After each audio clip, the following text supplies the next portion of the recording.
Hey guys, Pete with Crunch Time Coaching. How are you doing today? Today I've got 5 mistakes that most of the people make when they go to practice. All right, so let's get started with this video. How do I know this? Because I've been teaching a long time. My students, they'll come out when they're not supervised, sometimes start the wrong way, and I got to kind of get on them, and I watch people come out and play all the time who I'm not coaching, and these are very common things I'm seeing, so I'm assuming this may be happening with you too. Number one, this is huge. You come out to practice and you're not properly warmed up. You should make sure you're warmed up. I like you to start in the short court, or if you're going to move back, even start in the deep court. Make sure your feet are ready to go. If your feet are not alive and ready to go, you're not ready to start hitting a tennis ball. And most people, they come out and their feet are flat-footed, and they're rocking that thing. They're hitting the ball, lots of inconsistent rallies. You want to think, all right, when I step out and I hit my first ball, this is a mistake that people start to think. They're like, I'm going to find my rhythm. I'm going to find my consistency. You should start to have consistency from the very first ball you hit.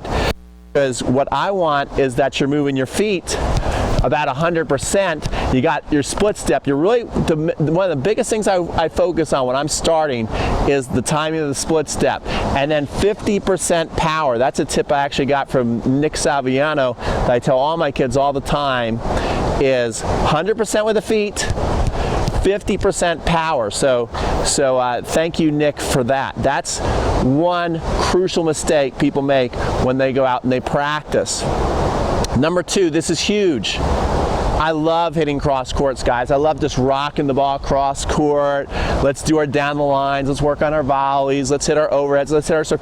Let's just feel good out there. A lot of fun. Love that for practice. Really good practice. I suggest you do it sometimes, this rhythm hitting. But along with that rhythm hitting is we've got to practice our serve. So many people will come out for an hour and a half and not practice a serve or a return. So these are 2 crucial mistakes people are making, especially the return. How many people really go out there and practice the return of serve? These are the 2 most important shots in the game, and I would say 80% of the time people go out and they just practice all the other stuff and never even get to really focus on the serve, really focus on your return of serve. 2 of the best drills you can do. All right, so make sure you're doing that. Don't make that crucial mistake.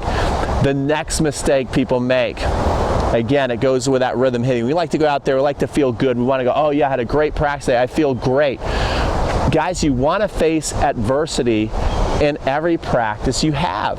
So when you're going out to play, you want to make sure you're practicing pressure. Even if you're by yourself, you can do a game where you're practicing your serve and you're like, okay, today I'm going to play a set against myself. I'm going to set some margins. I'm going to work on my slice serve. I've got to make 2 slice serves in a row in the targeted area to win a point. If I do that, I'm up 15 love.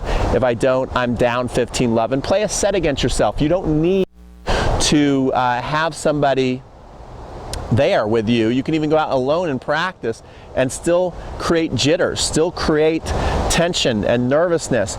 Give yourself a punishment if you don't win the set, to where you've got to do, a bunch of jumping jacks or push-ups or sprints, whatever it is. It's going to put a little bit of fear into you that if you lose, you're not going to be happy with it, but you're willing to accept the consequences. Okay, so that is another tip that so many people make when they go out and practice. So I don't know if I'm on 4, 5, or 6. I'm just going to keep rolling. But the last 2 mistakes I see is people go out and practice, and especially when you're practicing your volleys, your net game, people get right up on the net. You see I'm right up on you right now, and it's easy to make these volleys. Now actually think, to improve your hand speed, that it's fine. I even see Federer a lot of times. He will practice really close to the net, and you got to be really, you got to have your hands out in front. And you can't do much if you're going to practice close to the net. You're going to make a lot of volleys. But on the other hand, you're probably not going to get a bunch of volleys in a match right on top of the net. Most likely, on your way to the net, you might have to hit your first volley somewhere in between the midcourt and the service line. So I noticed when I went out to Palm Springs and watched the pros, that almost all the pros are practicing at the service line, at least at some point in their practice round. Let me move the camera around so you guys can see it and where you want to be standing.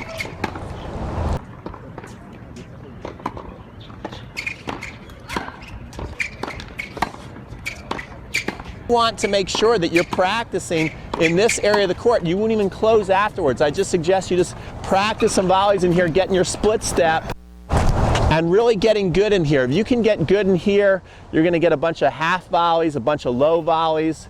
You're going to have volleys that you have to put a little more sting on if they're floating. So you're going to get a lot of good practice in there. And then you can volley from there and then start to close after you get really, really good in there. And then your last tip that I see.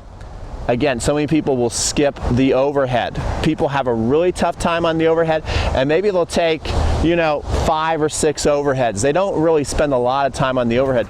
At least make, if you can, one day a week to where you're going to be hitting overheads for a minimum of 7 to 10 minutes in a row, because I'm telling you, up to that 4 or 5 level, I barely see people consistently put overheads away. So if you can do that, you're going to have a huge advantage over your competition. I'm going to throw a bonus one in there too. This is a bonus tip. People don't work on their lob, right?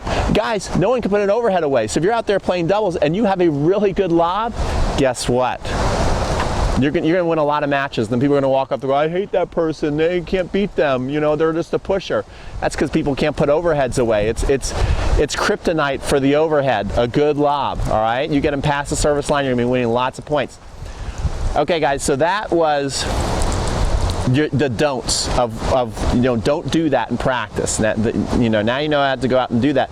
But I also have put together a video for you where I've got 10 things you can do, 10 exercises you can do in practice by yourself, to where if you can't find a practice partner to go out there, because sometimes it's hard to find people who will actually go out there and work properly. Well, I put together 10 things you can go out there and do by yourself to improve your game, and all you got to do, if you're on your phone, you can click up here, and if you're on your PC, your personal computer, you can click here and get access to that.